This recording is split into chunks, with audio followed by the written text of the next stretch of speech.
mitjans locals són necessaris i fins i tot m'atreviria a dir que són avui en dia imprescindibles.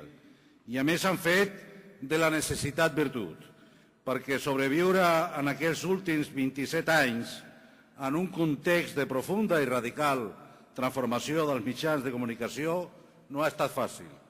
L'esclat de la globalitat... Pàgina web de Ràdio Berga. Per la facilitat i la senzillesa del seu ús i per haver adaptat múltiples canals d'informació en un sol format web.